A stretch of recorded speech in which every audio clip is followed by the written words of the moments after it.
So if we look at the mass size of these books in the 1800s, it doesn't make any sense why they were this big. These books were bigger than humans, and they were finding them all over the world. And so you then think about the buildings that were made, and we talk about how specifically designed they were made and articulately made, like the pyramids. These books were written by giants, and what you'll find is a lot of these books are written in an ancient language, and that was the Tartarian language. And in some of these books they couldn't actually understand what they were about, but there was one giveaway. There was maps, and Tartaria was found in the maps. So then you start to put the pieces of the jigsaw together. These mass technologically advanced buildings produced in the 1800s, supposedly with a chisel and hammer, by people on horse and carriage. Or is it the fact that there was an ancient civilization relating to Tartaria and giant people who actually harnessed the ability of frequency, just like Nikola Tesla referred to? And they actually got rid of them because energy was free and everybody was healthy.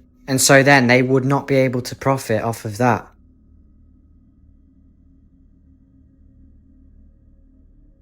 The biggest conspiracy theories on Earth. Yo guys, what is going on in this? We are going to be looking at some of the biggest and craziest conspiracy theories in the world and finding out, could it be real or maybe not? So, let's take a look. So today we're going to have a look at the moon landings hoax. Now I mean, this is a huge theory, like people have been speaking about this for years and years and years. Theory that people believe claims that none of these landings actually happened. First of all, let's look at why it could have been faked and what evidence there is. First of all, the big one of the flag blowing in the wind. And of course, there's no wind on the moon, so how the hell was the flag blowing? Now next up, there was no stars in the sky on the picture of the moon landings, which is a bit strange. However, of course, technology wasn't as good back then, so maybe it wouldn't have picked it up. Another thing is that the lighting and the shadows looked very, very strange on all of the photos. Like, it just didn't look right, almost looked like it was filmed in a studio. Now, another big one, this is mad. So there's the footprint, of course, the famous footprint which is on the moon. However, this footprint doesn't actually match up with Neil Armstrong's suit. Like, they compared them both and it doesn't match up. Now, let's take a look at some evidence for why it may be real and not fake. So for one, technology back then, of course, wasn't amazing. You probably wouldn't have been able to make it look extremely realistic just in a studio. There are things that could have caused the flag to move, there are things that could have caused the footprint to look different over time or whatever. Camera quality wasn't as good back then, so it may not have picked up all the lighting and the stars as efficiently as it would do now. So it's kind of 50-50 of did it happen or did it not, but I mean, let me know in the comments down below what you guys think.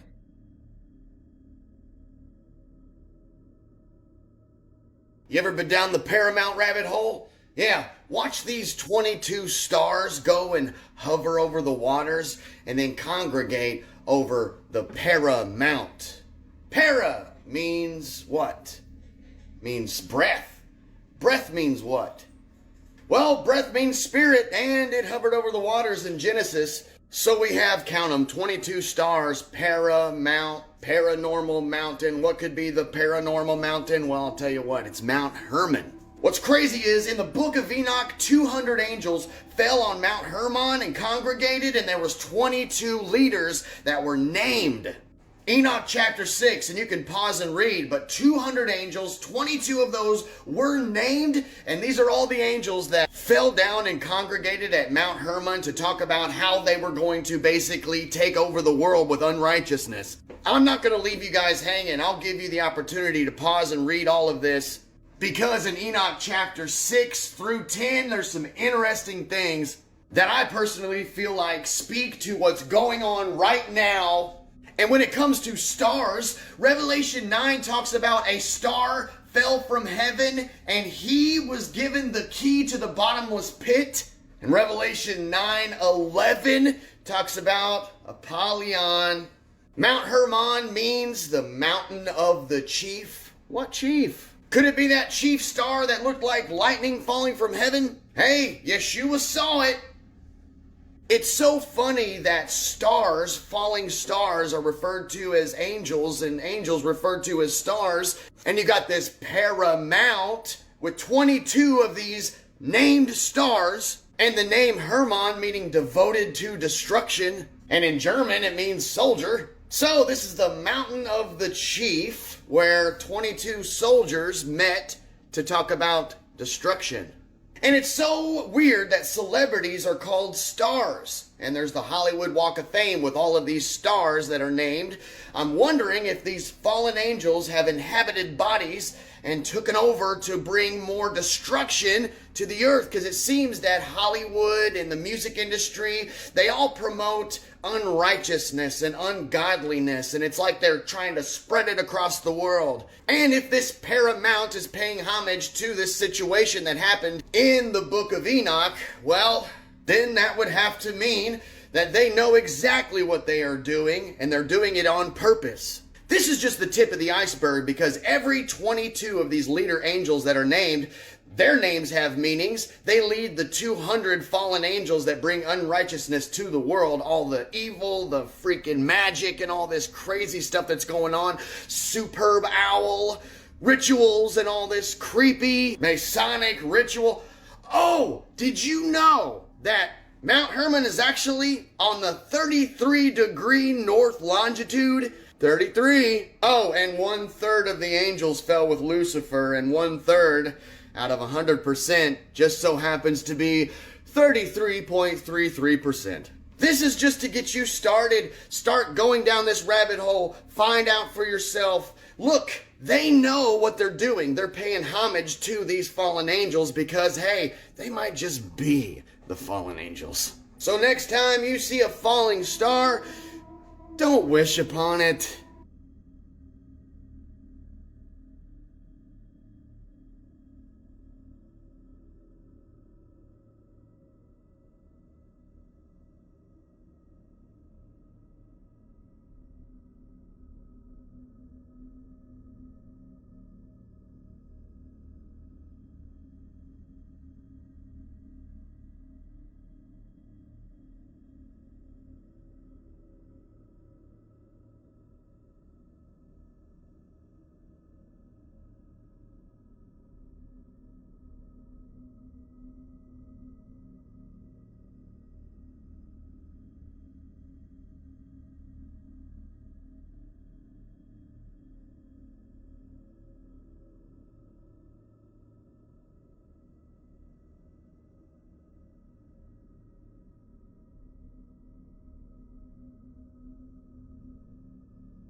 There's a whole realm of what I would call machining marks that exist all over these sites in Egypt. There is evidence for very sophisticated and powerful tools that is etched into these artifacts from the very earliest points in Egypt all over the place. All over this site, you find amazing evidence for massive circular saws. You see machining marks. Look at that. Yeah, so here's an example.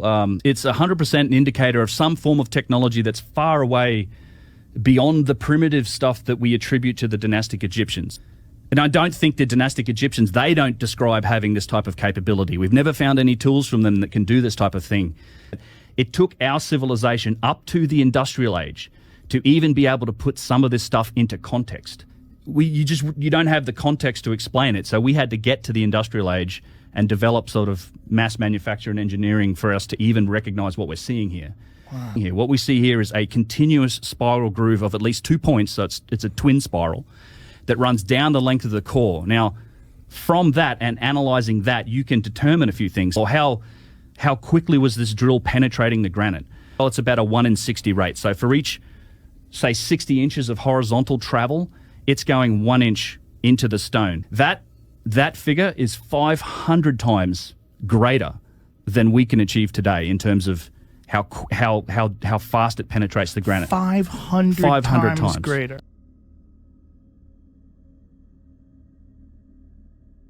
Why are they hiding this? This is the first ever picture of Jesus. Why is he holding a wand? This is where it gets rather peculiar. In this ancient painting, discovered in the catacombs of Rome, Jesus is seen with a wand-like object saying, "This symbol holds the power of the divine." The painting dates back over 2,000 years, so why is Jesus holding something that resembles a magical wand?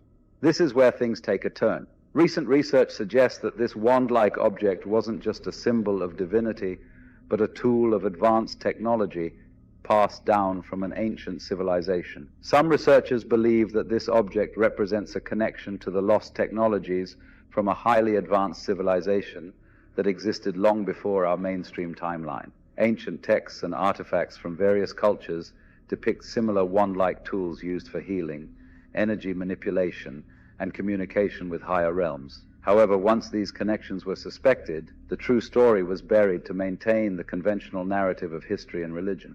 The presence of the wand in the earliest image of Jesus hints at a deeper understanding of technology and energy, possibly inherited from ancient advanced civilizations like Atlantis or Lemuria.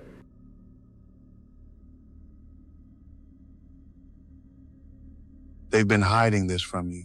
The Sphinx wasn't just a guardian of the pyramids. It's the key to a hidden underground city. But that's not even the craziest thing that was recently discovered. In ancient Egyptian texts, there are references to hidden chambers, saying, "Beneath the lion lies the heart of our knowledge." The Sphinx was carved over 4,000 years ago, so what secrets lie beneath it? This is where things get scary. In recently discovered papyrus scrolls, it's said that the Sphinx wasn't merely a statue, but an entrance to an advanced ancient civilization known as the Osirians. The scrolls specifically mention that the Osirians, who possessed advanced engineering and knowledge, built a vast underground city beneath the Sphinx to protect their wisdom and technology from invaders. However, once the Osirians vanished, their city was sealed, and the true purpose of the Sphinx was hidden to keep their advanced knowledge out of the wrong hands. This explains why ground-penetrating radar has detected anomalies beneath the Sphinx, and why access to these areas remains restricted.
Right, guys, I've got some amazing footage coming out of Iceland during a volcanic eruption or some volcanic activity, and a blue orb appears on a live stream on the ruv.is, right?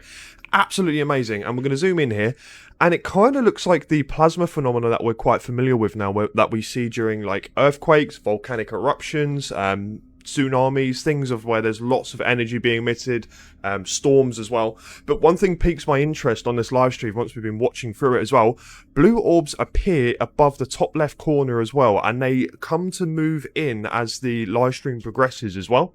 So check this out, right? Absolutely incredible scenes there, right?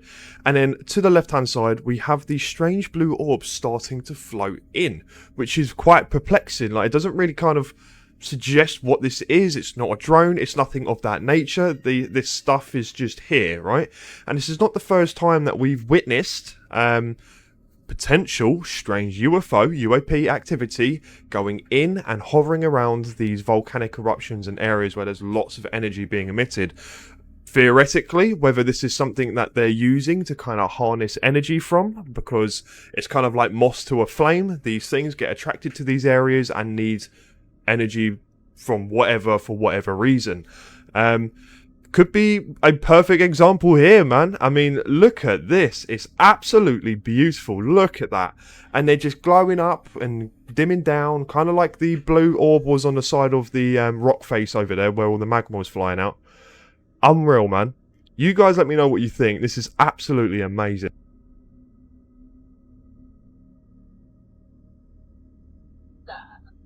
I don't know. It's unusual. Oh shit, did you see it just switch? You caught something weird. That's why I got one.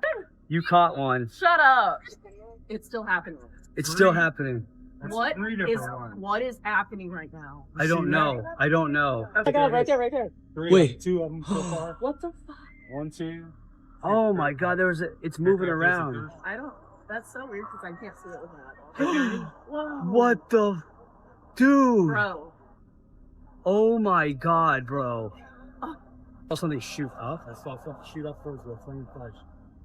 Whoa. Right when that plane was just like, oh wow. That is nuts. I hear people down there saying, what was that? Do you?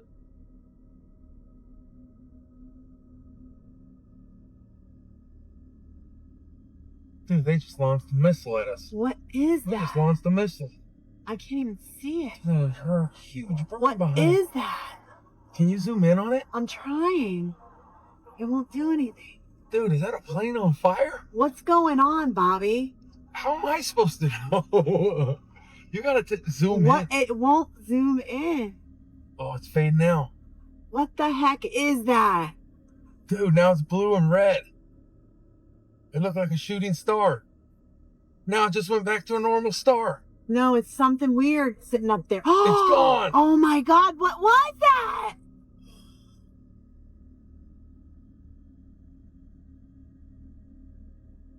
Why is this being hidden from us? Look at this ancient Egyptian tablet. Why are there UFOs on it? The explanation for this is unbelievable. The Tully Papyrus, as it's called, isn't just an ancient document. It's evidence of UFO sightings in ancient Egypt. In the 1930s, Alberto Tully discovered a papyrus in Cairo describing fiery disks in the sky during Thutmose III's reign over 3,500 years ago. But here's what's crazy. Some researchers believe these fiery disks were the Anunnaki, an advanced extraterrestrial civilization from ancient Sumerian texts. The Anunnaki supposedly influenced early human civilizations with their advanced technology. The Tully Papyrus suggests these disks became numerous and bright, indicating the Anunnaki used advanced spacecraft. However, this story was buried to protect conventional historical narratives. So next time you hear about the Tully Papyrus, remember, there's a hidden history we're not being told. The Anunnaki might have been here, guiding human civilization from the very beginning.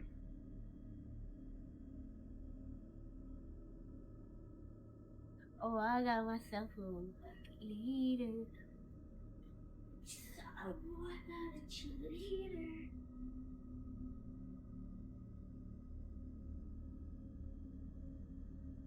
Nah, this is crazy.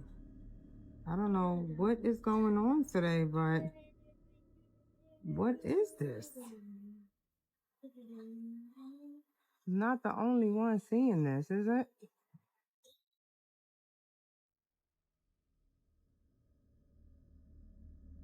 If you still think we're the first advanced civilization to exist on Earth, then this will change your mind and blow it at the same time. Okay, so this is a map of pyramids all around the world, all allegedly built independently of each other and all having identical structures that follow this similar step pattern. Now I know, most historians will tell you, oh, it's just the easiest tall structure to build. It's human nature. If it's so easy, why are our 21st century brains not capable of doing what dozens of ancient civilizations have repeatedly been able to do? We got the famous pyramids of Djoser in Egypt, but everyone knows about those. Across the world, there's Chichen Itza, Pyramid de los Nichos, Tikal Temple, the Great Pyramid of Cholula, among others in Mexico. And then on the other side of the planet, we got Ko Ker and Prasat Baksay Chem Krong in Cambodia. Off the coast of a tiny Japanese island deep within the ocean is the sunken Yonaguni monument, a supposed 10,000 years old, older than even the Egyptian pyramids. All with a nearly identical look, yet built by completely different cultures with zero contact among each other and thousands of kilometers apart. But this is just the tip. We got way more lesser known pyramids, even older than the Egyptian ones, that ain't even standing anymore. Like the Gunung Padang temple in Indonesia. Doesn't look so hot now, but used to be a step pyramid a whole 9,000 years ago. At least that's what they thought, until a more recent radiocarbon analysis shows that the lower parts of this temple go as far back as 28,000 years. Then this enormous hill in Bosnia was studied, and almost every archaeologist that visited it confirmed that it could not have been naturally formed, perfectly aligning to true north among many other characteristics of pyramids. These studies found out this hidden monument is over 35,000 years old and would be the oldest and largest pyramid in the world, hidden under years of vegetation. But the Bosnian government strangely halted further study on this thing for some reason. There's a crazy story behind what they found there, which honestly deserves its own video, so I'll probably be dropping that sometime. Fallen Pyramid of Hellinikon in Greece has boulders that are joined so tightly that even a human hair can't fit through the joints without any sort of ancient cement used. Built around 3000 BC, meanwhile an almost identical masonry techniques was found in these walls in the city of Cusco in Peru, called Sacsayhuaman, over 11,000 kilometers away. And how old are these walls?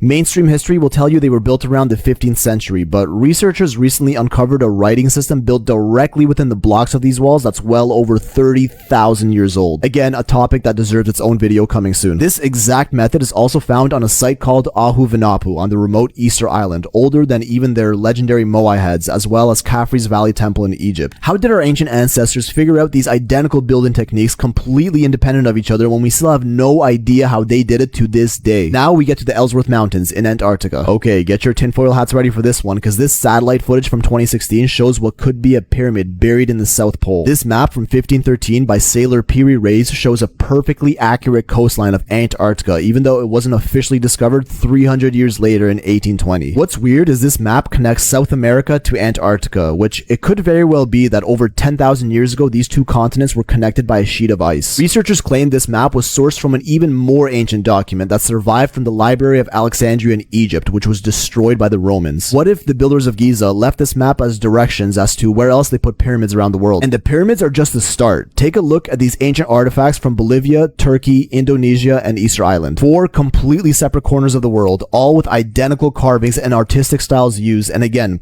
thousands of kilometers apart and absolutely no contact among each other. Just another coincidence, right? Now get a load of this one here. I know it sounds crazy, but you'd be surprised.